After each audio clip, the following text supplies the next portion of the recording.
দর্শক, গাজীপুর থেকে ঈদযাত্রা ও মহাসড়কের পরিস্থিতি জানাচ্ছেন চঞ্চল খান। ধন্যবাদ আপনাকে। আপনি জানেন যে পবিত্র ঈদুল আজহা অর্থাৎ কোরবানি ঈদ পালন করার জন্য ঢাকা ছাড়ছে কিন্তু লক্ষ লক্ষ মানুষ।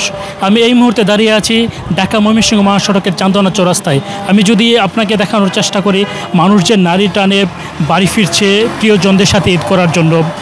বেলা বাড়ার সাথে সাথেই কিন্তু গণপরিবহন এবং মানুষের সংখ্যা কিন্তু বৃদ্ধি পাচ্ছে। বিশেষ করে গাজীপুরে এই চান্দনা চৌরাস্তায় আমি দেখতে পাচ্ছি এখন যে গণপরিবহনের সংখ্যা কিন্তু বৃদ্ধি পেয়েছে। কিছুটা গাড়ির জটলা দেখা যাচ্ছে এবং ধীরগতি দেখা যাচ্ছে।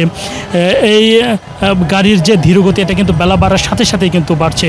আমি যদি একটি বিষয় দেখানোর চেষ্টা করি যে বিআরটি প্রকল্পের যেহেতু প্রায় শতভাগ কাজ শেষ হওয়ার পথে, উপর দিয়েও কিন্তু গণপরিবহনগুলো ময়মনসিংহের দিকে যাচ্ছে এবং নিচে কিন্তু কিছুটা কিন্তু যানজট কিন্তু দেখা দিচ্ছে। সার্বিক পরিস্থিতি আমরা কথা বলেছিলাম ট্রাফিক বিভাগের সাথে। তারা বলেছেন যে ঢাকা ময়মনসিংহ মহাসড়কের কয়েকটি পয়েন্টে জ্যাম হওয়ার কথা, সেখানে কিন্তু ট্রাফিক ব্যবস্থা জোরদার করা হয়েছে।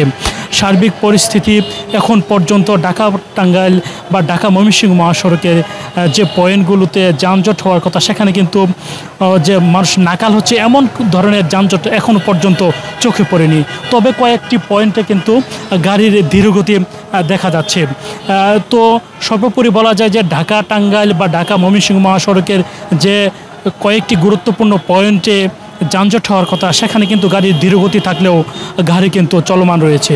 এই ছিল ঢাকা ময়মনসিংহ মহাসড়কের গাজীপুর চান্দনা চৌরাস্তা থেকে ঈদযাত্রার সর্বশেষ খবর।